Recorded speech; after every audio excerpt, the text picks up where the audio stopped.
the path of liberation, we imagine, right, the elevator goes up like we're transcending form. But really, it's so important to remember the elevator comes down too. When you are training spiritually, you're training to be better at life. They don't have to be these polar opposites, but it is designed to help you meet the moment of your life in the most extraordinary ways. The more liberated I become, the more human I feel. All right, well, tell us about your first devastating heartbreak and rupture. So on that note, I'm Layla Martin. I'm your host of this Tantric Life. This podcast is for you to learn about and be able to use the incredibly powerful system of Tantra in your life.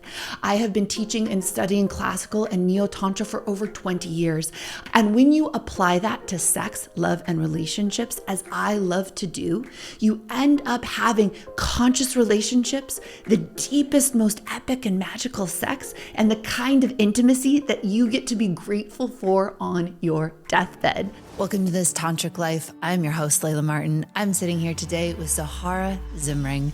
She's a martial artist turned liberation artist who has created the Dojo Initiation, a place where she invites people to be able to meet the moment and seek their own liberation by trusting themselves, their bodies, and life itself. She is a powerhouse of wisdom. I would call her an oracle, and she is one of the most wise women leading liberation, not by trying to control it, but by inviting us to lean into it. I'm so excited to talk to her today about the process of heartbreak, how you can use this path of liberation to have even more amazing sex, and deep truths about how to find real trust inside the universe. So Zahara is a ceremonialist, a transformational facilitator, but one of the original seeds of our connection that brings her here today, and something I'm so excited for her to share, is I was literally parked in my driveway at the Queendom in Los Angeles, going through the devastating heartbreak and rupture and disillusion of my partnership with Andrew. I was also madly in love with this other man who was totally unavailable at the time. So my heart was shattering in a million pieces. And I called many, many, many people. And I will remember to this day, I was literally like curled up because I was in one of those sobbing experiences where I was like in the fetal position in my car, just like I can't even go inside. And I ended up calling Zahara, and we really connected. And her wisdom reached my heart so deeply. It was not like she made me feel better, but that the power of her truth brought me back to myself. And that's a quality that I find that she really carries as a woman, a human being, and a teacher. And so I'm so excited for us to experience her and go into her journey of rupture and heartbreak and love. We'll talk about the activation of a field inside of us that gives us a form of liberation and how we can take that into sexuality. And we'll also talk about her liberatory work in what she calls the dojo. So, Zahara, do you want to kick it off by actually telling us why you hold transformational space in a dojo and what that means to you? Yeah, definitely. I mean, at the most basic level, why I hold transformational space for others at this point is because of my own personal transformational process. And I think that's so true for many of us. Like, we serve up what we've needed the most. And growing up, I was training for the Olympics in Taekwondo. So I'm an elite martial artist. And that was the place where the seed of my original passion was born. So from age 8 to 20, the place inside of which I would go to get stronger was the dojo. And in martial arts, the dojo essentially is the container inside of which you go to train. And a story running parallel to that is that at age 8, I was also diagnosed with scoliosis, which is curvature of the spine. And I literally watched my spine turn into an S with a series of x-rays from age 8 to 13. And so they prescribed a brace for me to wear around my entire midsection. And I had to wear that brace for 20 hours a day to try to stop the spine from progressing, essentially. And so the only time I could take the brace off for those 5 years from age 8 to 13, which is your formative years. Like, I'm an athlete. I'm an adventure junkie. I wanted to play and be free. And really the only time I could take the brace off was to shower and go to the dojo. So I developed a reference point, quite literally and somatically, of what it feels like to go from limitation inside the brace to liberation inside the dojo for 5 years. When I was 13, I found out the brace didn't work. So I did have to have a spinal fusion where they essentially manually straighten your spine, and they put Harrington rods in and fuse your spine straight so that as you grow further, the spine doesn't progress into vital organs and things like that. And they told me I would never be able to fight or train again. And my passion, it's like the main thing here for me is the feeling of passion. The passion that was born for me inside of the dojo was this driver that had me transcend limitation again.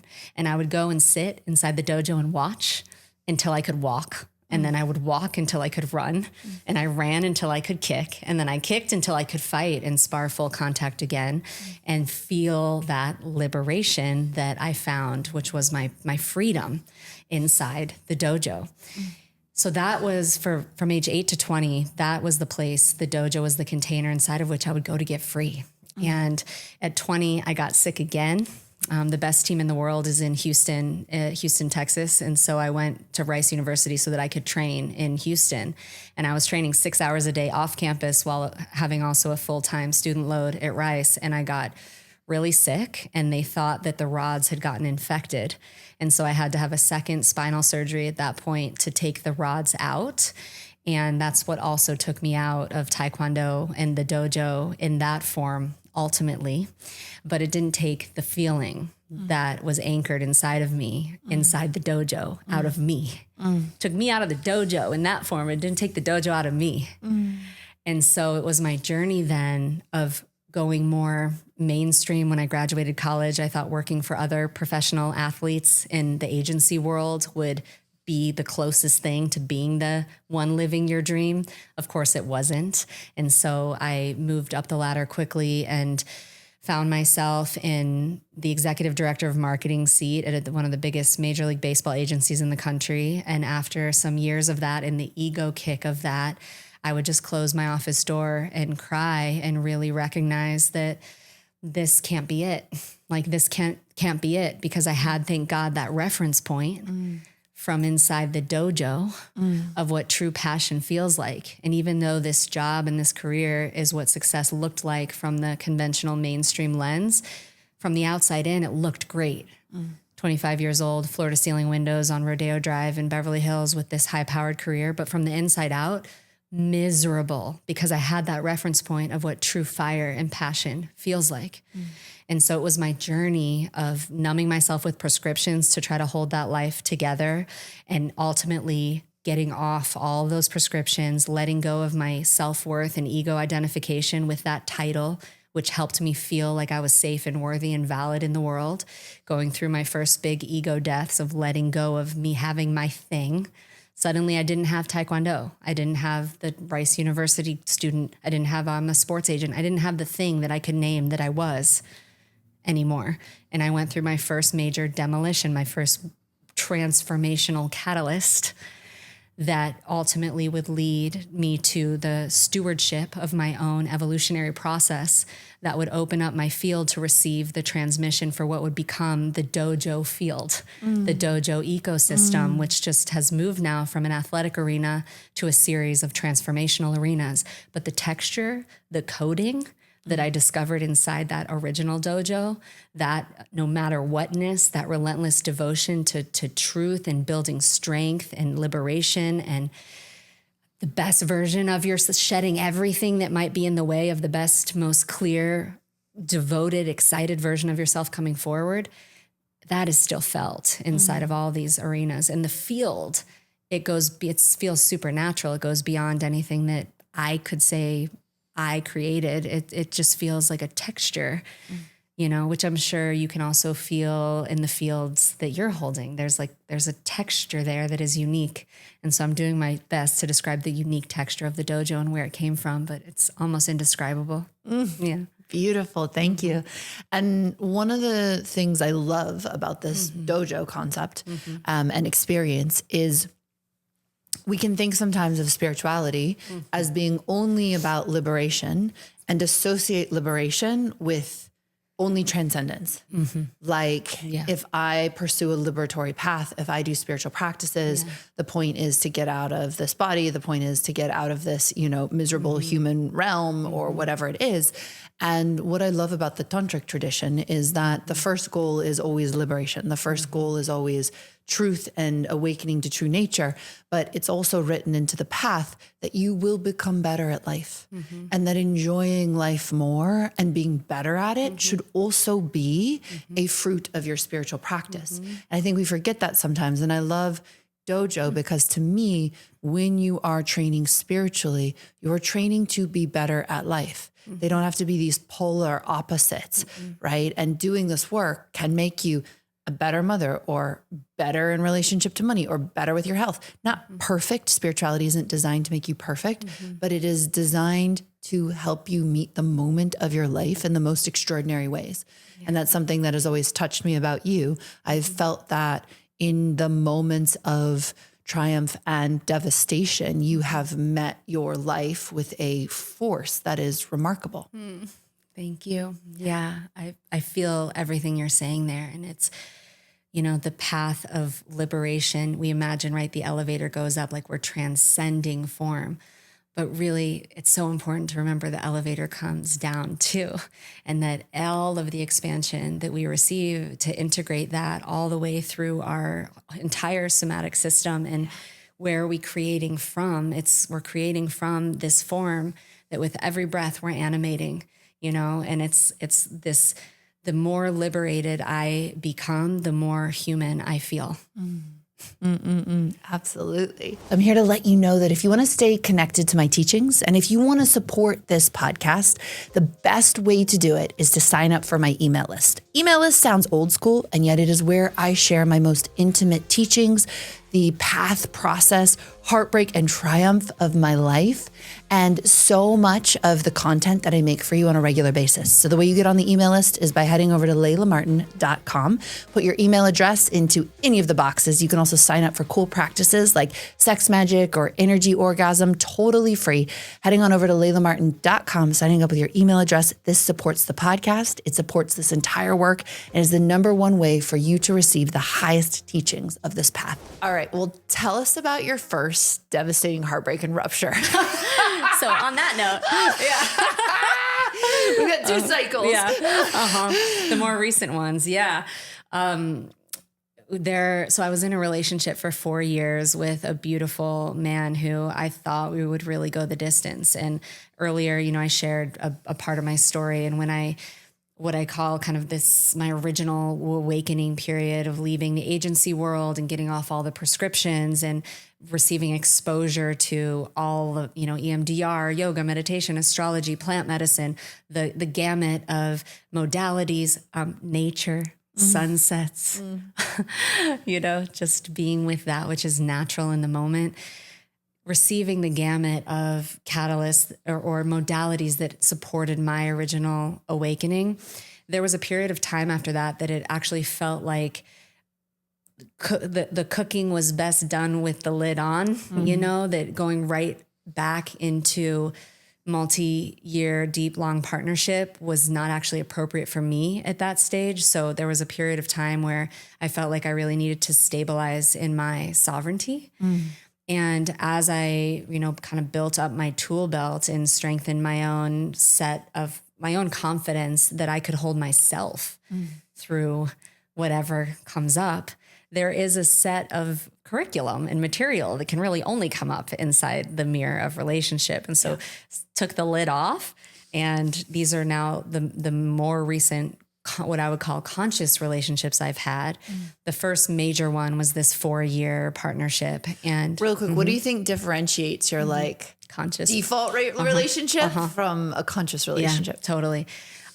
Perspective, even like this ounce of space inside of myself to be able to observe and witness myself and have perspective enough to see where some of the patterns that are rising in me as a function of the dynamic of the relationship are coming from, where before the turning point moment, I had multiple multi-year relationships where I was attracting men who in many ways were great. We had that fire, that passion, the intensity, that like deep karmic collision of, oh my God, but also the deep karmic collision of what the fuck? Like, you know, my first serious relationship, there was cheating. Later on, you know, I had an abusive relationship where it did escalate to physical abuse. And the first time that happened is when I left, but it was very traumatic for me. And I didn't have the tools in the before turning point moment to process that in what I'm calling consciously. I didn't have the tools to have the perspective, not to call myself a victim. Right. I think when we say conscious, it's shorthand for before we were living on autopilot. Yeah. Right. So whatever I experienced growing up, whatever my parents did, whatever my religion told me, whatever I saw on TV, I got like a stew mash weird ass collection of imprints from that. And then I just lived them out and never really questioned. I was just kind of like, woo, right.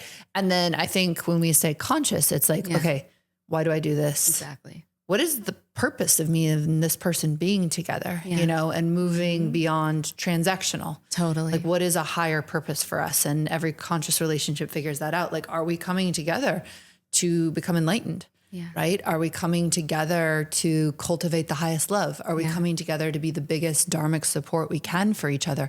Are we coming together to make a family? Right? And you can have a variety of those, but it's amazing how few couples ever stop and say, what are we really doing here? Right? Which is the same transition from an ordinary default life into a spiritual life. You're like, wait, what the fuck am I doing here? What is this all about? Right. And then you eat a bunch of purple pills and then you take ayahuasca and you do some tantric practices and like, whoa. Right. And so there's a kind of version of that in relationship as well. And what's interesting to me is we're all kind of waking up to it because what I think about is like, let's say in the West, right? In the 60s and 70s, people like all started doing this work and we had Esalen and somatic experiencing and all these amazing Indian gurus who came and like turned everyone on to yoga and TM and all of that transcendental meditation. And so people did their solo work, right? And a lot of the spiritual teachers back then really taught spirituality as a solo journey. We are one of the first generations of people. And I say generation to mean like people alive on this planet right now. I'm using it very loosely. It's like to have done enough personal work that when we come together, we're like, wait, this is different. This isn't just until death do us part. There's something so much more here. This isn't just an economic exchange, which is what marriage was predominantly designed for, right? Like, let's make an economic exchange here and survive this traumatizing world. And now we get to come together and say, wow, okay, what are we really doing together? What do I really want relationship to be about? But then also, if we're both on a spiritual journey, what does a shared spiritual journey look like in relationship? And that starts to birth conscious relationship. And I think we're just starting to articulate it as a culture.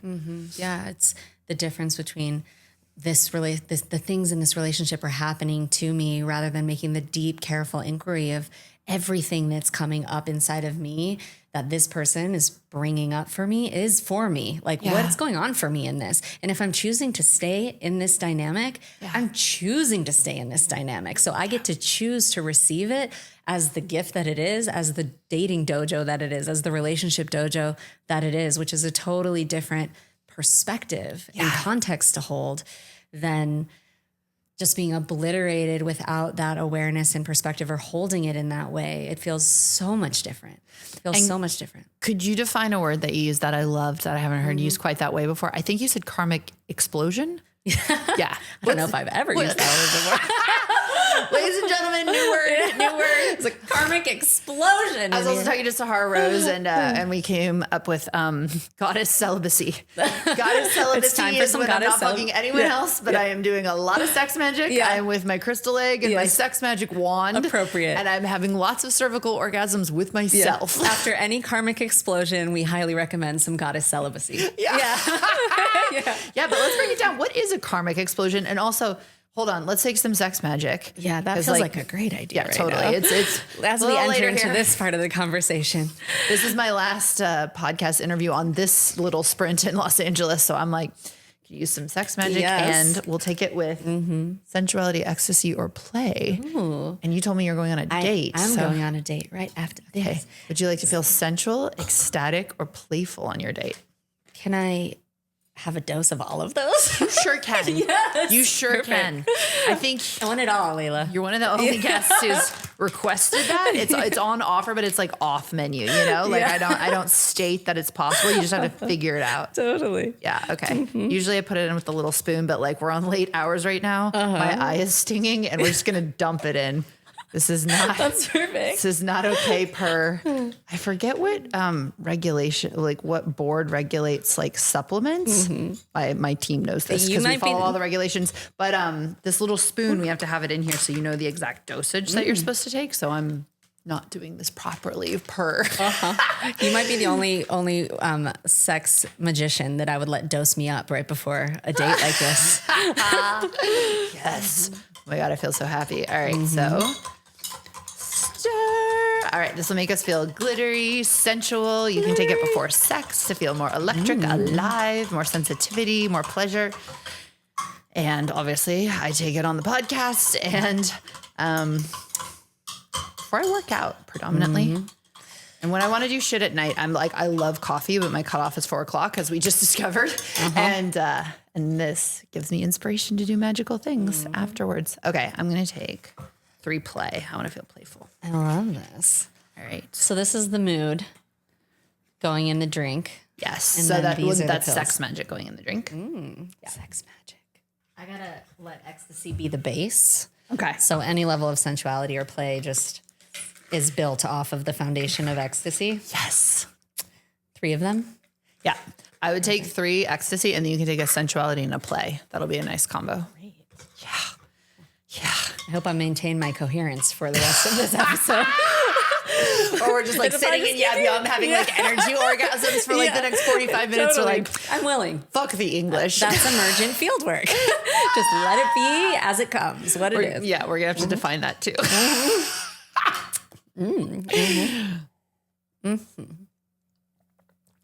I like it. Yay. I made us a dense one. I'm into it.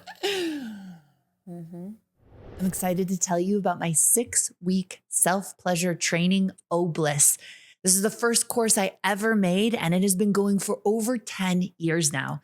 Most of us are never taught the tools required to create deeply rooted self-love, which not only leaves us feeling disconnected from our bodies and ourselves, but what a lot of people don't know is that a foundation of self-love is crucial to building the deepest connections and experiencing the most ecstatic pleasure with others as well. My 6-week sexual masterclass for women, Obliss, trains you to have the ultimate orgasm and fall deeply in love with yourself and your body.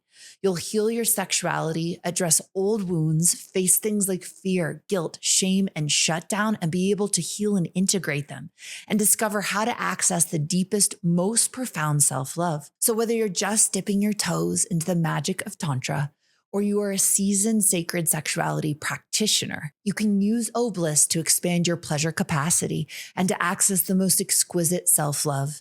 You can join Obliss today. You can get started right away at laylamartin.com/Obliss. That's OBLISS, O like orgasm, and then bliss, laylamartin.com/Obliss. All right. What is a karmic explosion? A karmic explosion. From dates to karmic explosions. It's a very common occurrence. Yeah, it's true. I think where I brought forward the term karmic explosion was relative to partnerships that I had before the turning point that I would call my awakening into more self-awareness, essentially. So the karmic explosion phenomenon is essentially this is my first time defining it. Yeah. Let's hash it out together because I've never heard it, but I know what it is. Yeah. And I think us having a language for it would be very helpful for people. So I feel that. Yeah. So where I would start with it is 2 individuals coming together that each have their own personal karma and very likely shared karma as well that is needing to be worked out. And actually, I think this can happen. This very much also happens in what we're calling conscious partnerships as well. Absolutely. Like we don't need to delineate the turning point. It happens across the board, but how you meet it and how you navigate it and how you get excited about transforming it is different. The universe is benevolent. We all get a karmic explosion. It doesn't matter how much meditation you've done. You still have the opportunity to have a karmic explosion. Yeah. Right. So I like that definition. I think that there are, well, it's interesting, right? Okay. So karmas are imprints from your past that still need to be worked out in order for you to reach liberation. And so I feel, and this is also part of the tantric tradition, but there's different teachings around karma, that there are kind of 3 reasons that karma shows up. So one is just generally, we're all here processing karma. And I think one of the best words I've ever heard that kind of brings that forward is Byron Katie calling this Earth School. Like you're here in Earth School. Yeah. And she says that you come here because you have unfinished business. So you can think of karma as your unfinished business where you're just like not ascending into another realm, into liberation, into oneness, into enlightenment until this business is finished, right? And so a karma actually comes from your higher bodies, Anandamaya Kosha, in the tantric tradition, and it filters down into your reality. And part of it is so you can get free, right? So it is the universe inviting you to become liberated. But what happens when we're living, as we've called it, a more unconscious life to some degree, is that karmas make more karmas because we're very identified with them and we don't use them as tools of liberation. So we actually just keep building more and more and more. Yeah. The other thing is once we get on a spiritual path, we're actually conscientiously inviting an acceleration of karmas. So we're asking to accelerate the process towards liberation. I've also noticed that when we make an intention to the universe of, I want this thing, that it will accelerate the karmas in the way of us having that thing so we can process through them so that we can experience them and get free, right? So to get free, if I could articulate it, when a situation is happening, I believe requires 3 components. The first is self-responsibility, right? This doesn't mean, yes, if I'm in an abusive relationship, that means it's my fault. What it means is I'm self-responsible about my experience and what I do in response to this, right? And the situation being the karmic explosion. Yes. Totally. So I'm self-responsible for how I am behaving. I'm no longer blaming anyone else because I am choosing to take responsibility for my actions, my own life, and leave if I need to leave, or choose to stay if I'm going to stay, whatever it is, but I'm in self-responsibility. The second thing is to move out of story into a higher perspective, right? Of what is this teaching me? What is the lesson here? Why is this happening? And sometimes it could be like, yes, I'm constellating with someone who has abusive patterns because I haven't recognized and held the part of me that was abused when I was young with incredible love. And it's calling me into that depth of love. Sometimes it's like, I need to learn boundaries. I need to get the fuck out. Sometimes it's like, it can be many different things. So we're listening to what is the wisdom. And finally, we're moving out of the story of I, right? We can personalize so much of what happens to us in the universe rather than waking up to this much bigger flow of life and that we're in these cycles of karma, in the cycles of existence. And so not turning it into a story about us, but literally becoming more and more and more free by releasing our story about what's happening. And Byron Katie's work is the best I've ever found around that, of questioning your beliefs and learning to move through life with less and less story. So this is how to, in my experience, like liberate ourselves from karmic experiences. What's interesting to me about the karmic explosions, right, is when they happen, most of the time in unconscious relating, we bail, right? We're like, I am done. Bail or stay way longer than you should. With no work. Yeah. So we're not actually processing the patterns because a karmic explosion is all your patterning and all my patterning. And usually what I've seen about karmic explosions. Said usually we bail. And my anxious part was like, or just stay way longer than you should. No, totally. 100% without doing the work, right? Because what I think a karmic explosion does is it shows you the work that you would need to do to get free Yeah. and the work that you would need to do to actually be in love. And I think where this gets really nuanced, right, is you're like, how do I know then if I want to stay and do the work or if it's the time to bail? Totally. I think if something is ever truly abusive and unquestionably harmful, you leave. Yeah. Right?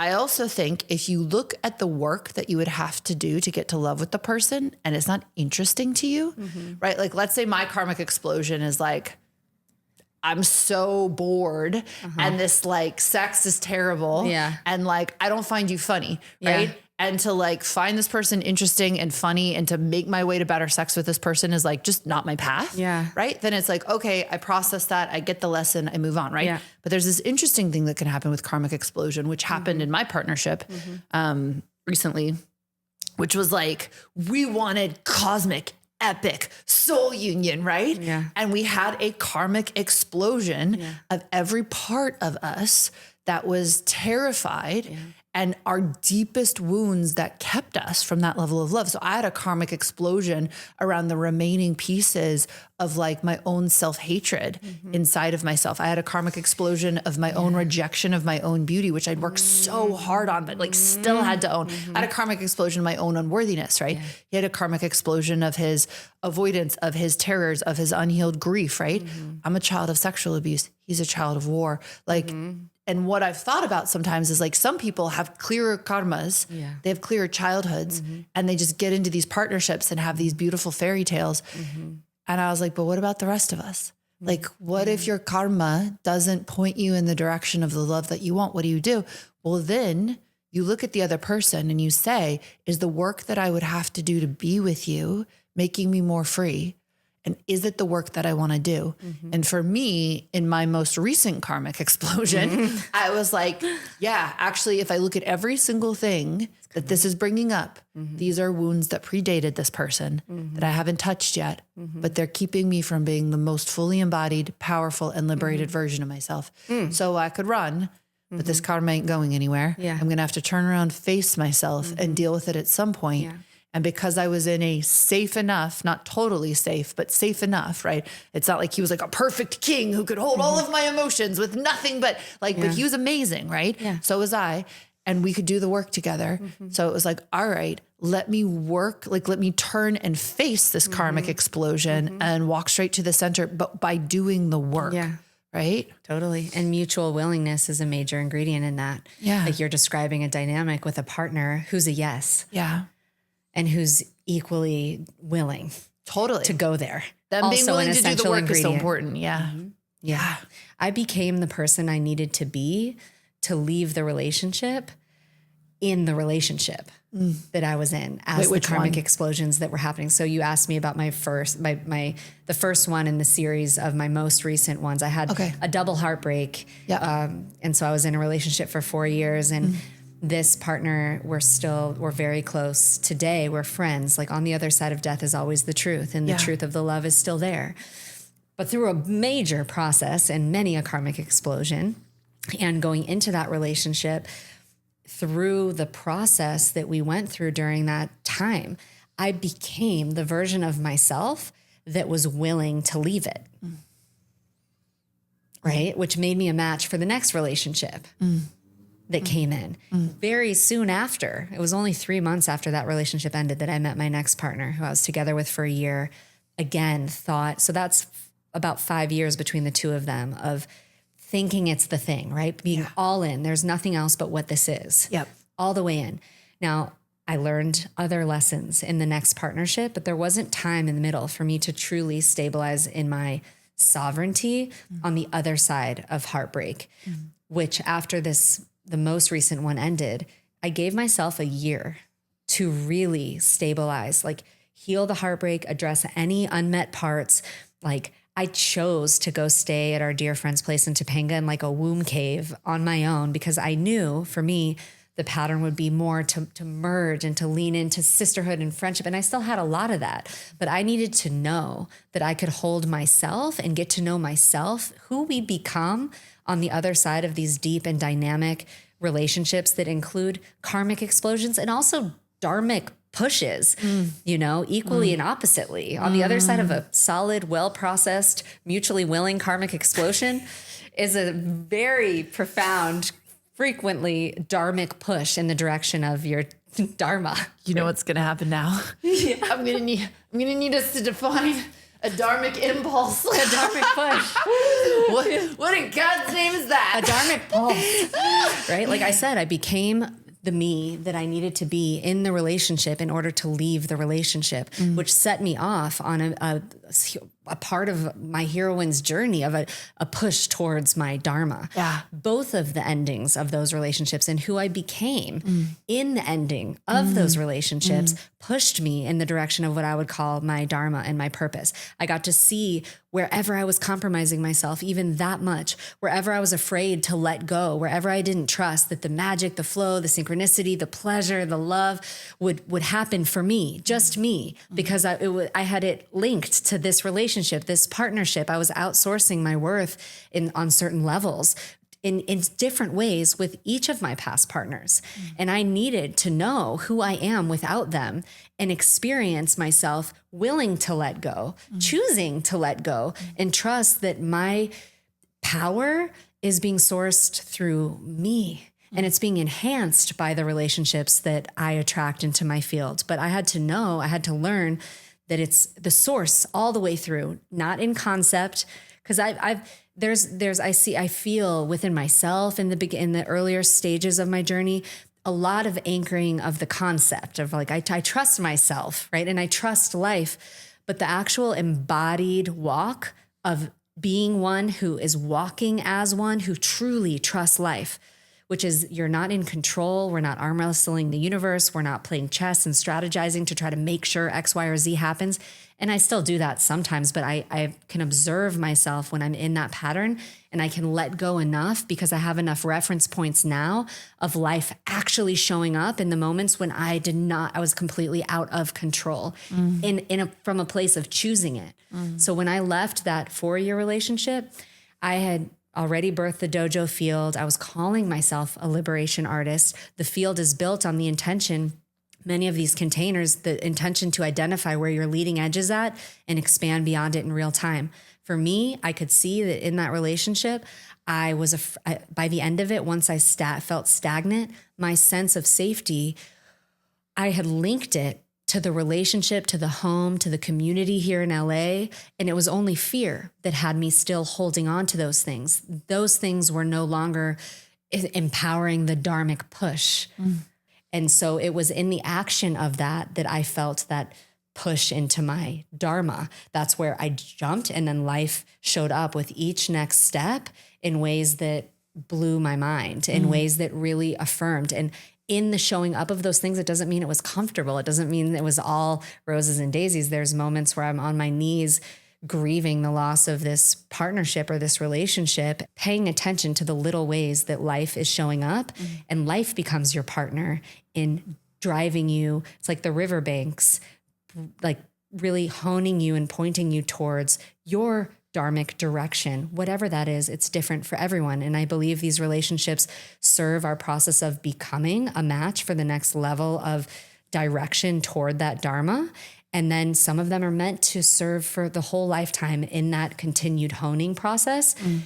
And some are not. Some of them, like that first 4-year one, oh my God, major, massive push towards who I needed to be to step toward my dharma and feel the integrous trust in life that would be essential going into my next relationship and leaving that relationship. It was essential to become the version of me who could actually stabilize in my sovereignty and receive my worth in a whole new way for a year. And now I'm getting to know myself again in relationship. I'm occurring now so differently than the way I occurred at this point over 6 years ago, before the 5-year stint of partnership and the year of being totally single and choosing to stabilize in that sovereign place.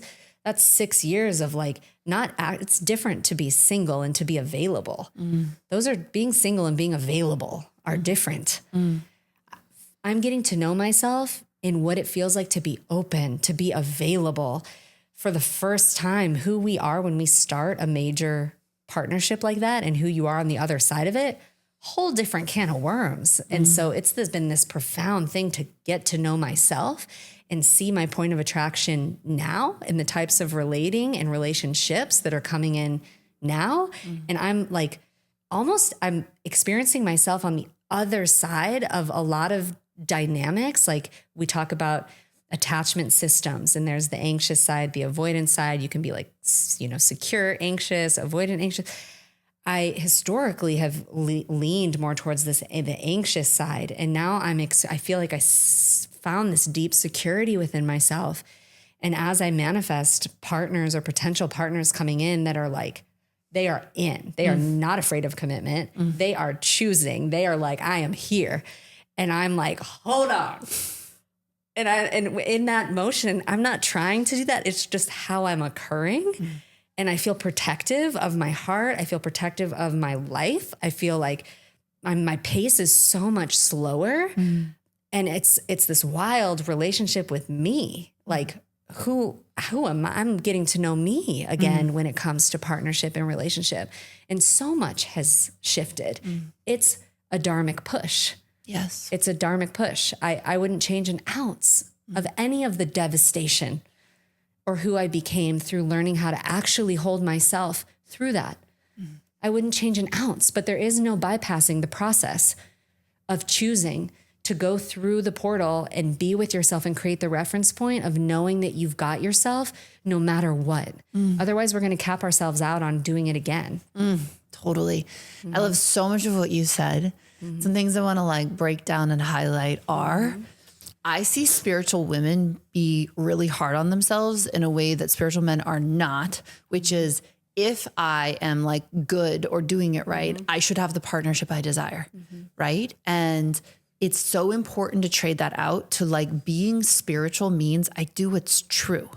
Like I show up for the truth. And sometimes that is amazing, happy marriage. Sometimes that's long-term partnership. Sometimes that is cycles of breakups, right? Sometimes that's being single for a really long period of time, right? It is to live your path with integrity, with truth, with openness, and to surrender to what life has to bring to you, right? That is the spiritual path. So let's stop shaming ourselves if we don't have the perfect relationship or thinking there's something wrong with us because we have karmic explosions to deal with. I also wanted to say because we are defining this right now, to me, a karmic explosion is like, wow, this is work I haven't done yet, right? This is blowing up in my face because I still don't feel worthy, because I'm still attracting negativity, because I have an addiction to it, because I'm still feeling sad all the time, but it's really my inner child sadness. So I need to love it and hold it, right? So karmic explosion is like, boom, here's all the stuff that is in the way of my love and my liberation, and I need to deal with it.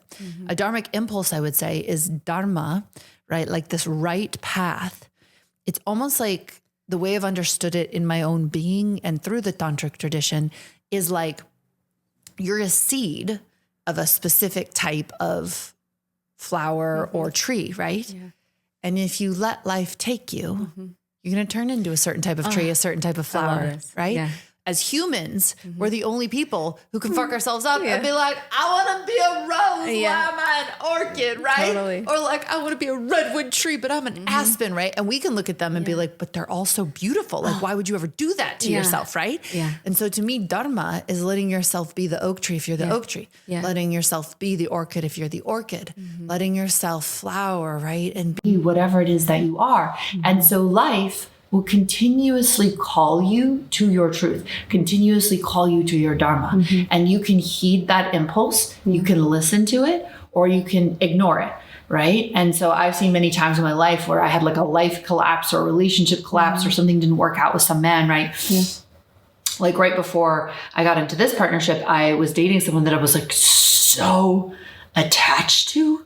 And then he was like so not right for me, but like really amazing and really sexy. And then I was dating this other guy who was like clearly like right for me. And then my partner came in the picture and he was clearly right for me. And the guy I was so obsessed with was like not pursuing me. And the other two like couldn't stop pursuing me. And I was like, Layla, what are you doing? Right? I know it. And the one I kept pursuing ended up, rejecting me in a certain way, picking a different woman. I finally called it, although he was sort of calling it with his actions, but I like verbally called it, let the record show.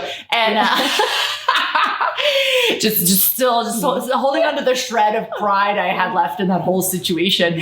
And through that though, like I can clearly look back and be like, there was a dharmic impulse in life that also met my prayer, because I kept saying to life, I want the highest love. Show me, I'll do whatever it takes. Yeah. Right. I want the deepest sex, the most epic love, the highest partnership bond. Right. And so life will also direct you in the direction of your dharma and your prayer. So I can see now the dharmic impulse, right, even though that looked a little bit chaotic, was towards my prayer and towards my highest dharma, because I would never have been met as the spiritual being I am in that partnership that I was so attached to, that like I felt like I would have done some crazy shit to have that, right? Because I was like Delulu, and like his choosing some other woman was actually so important for my dharmic impulse, right? It was such an incredible gift. So following the dharmic impulse is like life wants a certain thing out of me, but almost like I was built for a certain thing. And some of us spend our entire lives fighting the dharmic impulse. Life is dangling in front of us our whole lives. The oak tree or the orchid or the rose. But if we're too busy trying to be something else, if you're an orchid being like, no, I'm an oak tree. No, I'm an oak tree. No, I don't want to be an orchid, right? You will ignore the dharmic impulses and you will collect a lot of karmic explosions along the way. So it's just really important to explore that and to understand that and to really like listen to those signals. One of the deep parts of being spiritual in the tantric tradition is discernment. And that means that you have to learn to listen to these things and use your own discernment to decide what they are. And that's what I hear for you in these relationships and these heartbreaks, is you were applying a very high level of discernment, which allowed you to navigate them where you were able to ascend to different layers of your being. And there's also there are so many things as you're sharing that came up. You know, it's like the fear or the thought that you might want to be a rose if you're really an oak. There's also, if you know, there's a deep part of you that knows that like you're an oak, but like you're afraid, what if I'm not an oak? What if it doesn't work? Like that's so much of the part of like we say, like, let life happen, like let it happen. But so often it's like, well, but I'm trying, but how? Or I'll become an oak and everyone will cut me down, or they'll judge me because they're all petunias. I'm afraid of my success. Yeah, totally. Right? So it's like there's so many subtleties in all of this. There's subtleties in that. So what is the mechanism? For me, letting life do it, it was so much in the trust exercise of experiencing like, okay, like, you talked about relationship. We think like, okay, I should be in this long-term life partnership. There's a part of me that wants that, would love for my design to be connected to that. But could I know that I would be okay? Because I trust life so much. If that didn't happen, because there's never been a season when I look at it retrospectively. In the moment, sometimes I'm like, come on, you know, but retrospectively looking at it, I'm always like, man, who I became through that season, if I just let it forge me and build the strength. That's why I call the field the dojo that I hold, is because it's the place that we train. So I bring that macro idea into the micro moment for me. And I'm like, I'm in the dojo, I'm training, I'm being forged right now. I'm being trained right now to be with myself and be with this curriculum. And when I allow it, I'm building the trust that's required to let life happen later. Because those reference points that build up along the way, when life, I'm so surrendered that I have to let life show up. Sometimes we have to get demolished. Sometimes we have to have the karmic explosion. Sometimes we have to go after the guy that's not the right fit to get forced to our knees so that we're actually in the state of surrender, where then life, those are the moments so many stories come in of like, then the thing happened where I was on my knees and then boom. That's life. Are we willing to gather the reference points and get them in? So much so that you build the ultimate relationship is between you and the force of life. And then the letting life happen ultimately becomes easier with time, I'm finding, right? Because it's one thing to say the concept of I trust life, but the embodied knowing I trust life, whatever's happening, I really mean it now.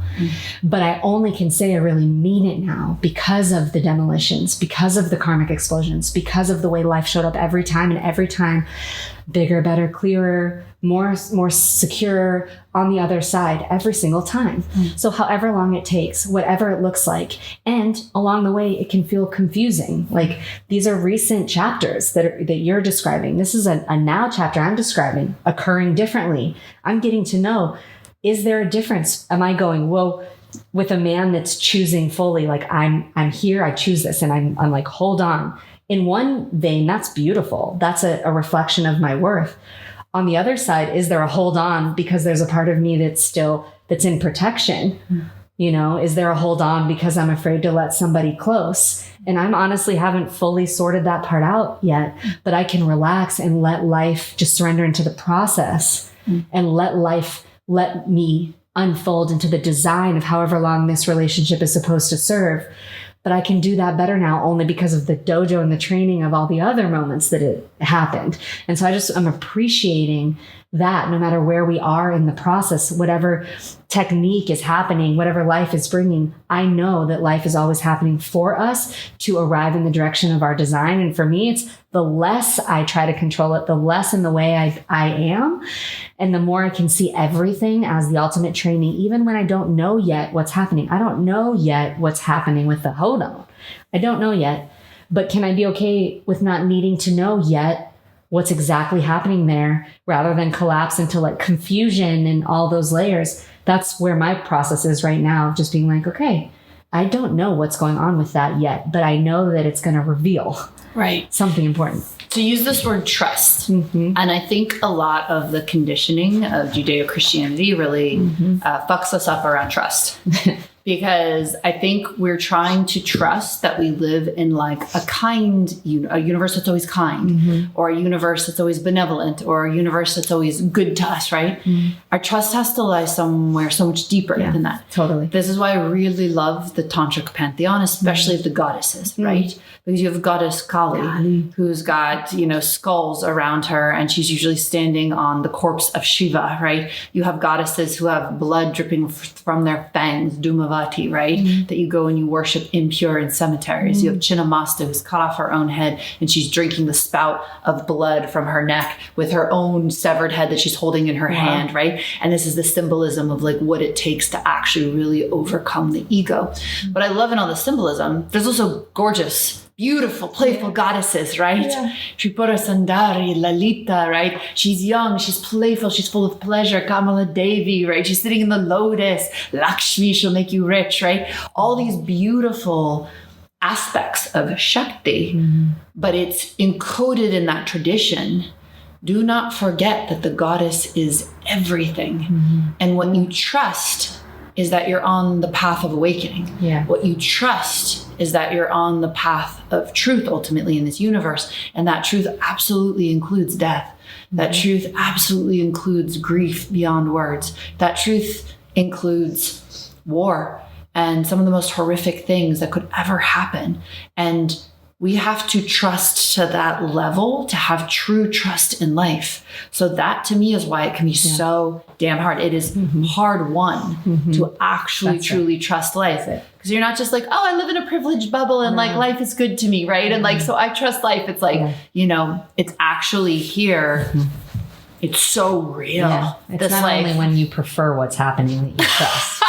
It's like if you trust when you prefer what's happening, you've got to also trust when you do not prefer what is happening. Exactly. And it's through going through what you don't prefer that the trust can actually be born. Yes. So, and you said this beautiful thing about getting yourself after a relationship, right? Like, and this is what happened to me when I was in the throes of like, what am I going to do about Andrew? And I'm in love with this other man. And I got Ernest Morrow, this amazing tantric mentor, on the phone. He was like, honestly, I don't care what man you end up with, or if you end up with no man, what I want you to do is find yourself. And he taught me this beautiful, beautiful practice where I ended up realizing that no matter what happens in experiential reality, all you ever have is yourself, right? All you ever have is that imprint that is aligning with divine will to realize in this lifetime, right? And so when we're looking through the vantage point of relationship, instead of telling ourselves a story of like, this is going to make me happy, this is going to get me what I want, this is going to make all my dreams come true, I'll finally feel worthy, I'll finally feel chosen, all my daddy issues from like the 1980s will just be gone, you know, like whatever the fantasy is, like maybe that's an example, maybe it's like so real I cry myself to sleep at night. But anyways, it's like the idea is like we tell ourselves this story that if I have this thing, I will get X. The only thing that you ever get out of anything is yourself and the joy and magnificence of getting to dance as yourself in this universe. And I don't mean your constructed ego. I mean the thing that you came here as and the thing that you will die as, the thing that has not changed regardless of your circumstances this entire life. And the privilege of being that thing is all you ever really get. And so when you look through a relationship, it's like, oh, do I want to be me through this thing? Yeah. Do like in this precious life where I get to dance as this, is this the dance? And combine that with surrender, because I've had to surrender so hard in the past year and I keep finding that I can trust it even when it feels unbelievable. Yeah. Fuck yeah. All right. Tell us a little bit. You said something earlier when we were talking. So this is the last thing we'll talk about, but the dojo piece, and you're training people to like, it was like an impulse. An impulse, the emergent field work? The emergent field work. Yeah. Impulse is the word I took from that. And then we'll apply that to sex just to wrap it up. Yeah. So the dojo is the place, again, the place inside of which you go to train. And I have built many of the containers on this intention to identify where our leading edge lives and expand beyond that leading edge in real time. And if we're channeling the infinite, you know, our infinite consciousness, our higher self through this finite form, if you're here in a body, there is a leading edge that is pulsing alive in this moment in your life. And so that's like the North Star. That's like as long as I can lean in and find where that edge is at, and I'm willing to be vulnerable enough to name why it's an edge for me. And by being at that edge right there with them. And sometimes this is a one-on-one experience. Sometimes this is a deep ceremonial immersion experience. Sometimes this is an experience with 50 people in a live Liberation Dojo. We're going to bring the live dojo to Envision Festival in a space that holds 200 people. So sometimes this is emergent field work, like we're meeting what's emergent based on the unique alchemy of the group with 200 people in a room. So what does it look like for them to pulse into their edge? Yeah. So their edge in the moment. So I feel like by being at my edge and meeting them in that moment, just vulnerably opens up the door for them to bring forward wherever their edge is. And the containers that I hold all have a different format. So the live Liberation Dojos, it's more of a group format. So we're in a circle. The circle of humans creates the container, the form, the circle that is the dojo. And there's different individuals that come into the center, and the edges get revealed through the emergent intelligence of the field. That is a function of the unique alchemy of the group. So I don't go into those experiences with an idea of what I think it's supposed to look like. I can't say what the edge is for each different person, because every live Liberation Dojo is different, and every multi-month dojo container is also different. And so what the content that the individuals are bringing in is always different. So what I loved about this when I heard you say it is this is very similar to some of the deepest Tantra training I've ever done. So when I was living in what could only be classified as like a Tantric jungle cult for a period of time in Bali, my teacher, who was excellent, but also distorted, excellent spiritual teacher, very distorted human, would say that one of the only lineages of Tantra that got preserved in Europe was actually the theater arts, where you allow whatever is alive to move through you and you move that expression, right? And so when we would do these all-night jungle ceremonies, we would do what looked like classical Tantra to start, right? We'd be doing yagna, fire offerings, basically, mantras, things like that, prayers to deities. And then it's like the energy would wake up into the field. And the invitation was to actually trust the pulse of life through you and to drop the egoic story of what you wanted to be, what you wanted to feel, what you wanted life to look like, what you wanted the moment to be like, and trust the impulse, right? Which we're so terrified of, because usually I find people's minds go to like, what if I do the worst thing of all time, you know?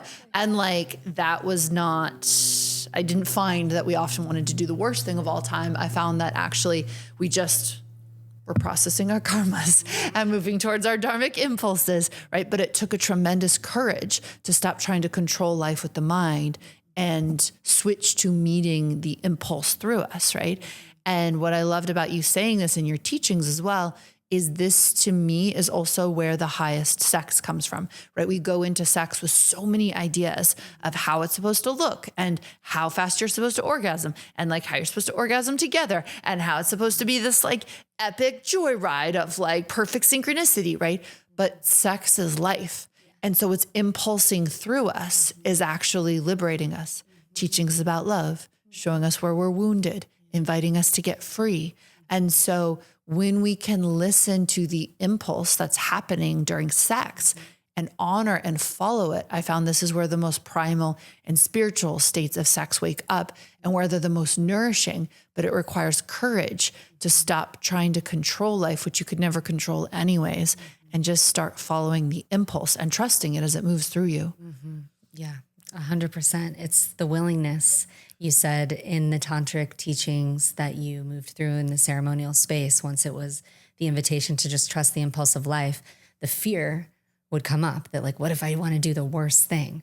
And when it comes to the dojo field, the anchor of the field is built on the intention to expand beyond your fear-based leading edge. Mm-hmm. So in order to do that, always the field, when the intention is to let life move through the field to expand us beyond our edges, we're going to have to be willing at least. What if I want to do the worst thing, whatever that whatever a different person defines that as, in order to go into the training and everybody, like you said, you would transform your karmas or experience yourself expanded into an expression that you've never even knew your body could move that way or that your heart could feel that way. And frequently it goes in that direction. But in order for it to go in that direction, there can't be an ounce of control that's trying to protect you from the fear of it going the other way. The fear of what if I do the worst thing when I really let go? So I really find in the work with the dojo, in the work with tantra, in the way that they're correlated together, it feels very similar. Everything you're describing, very similar to the way that we're holding the field.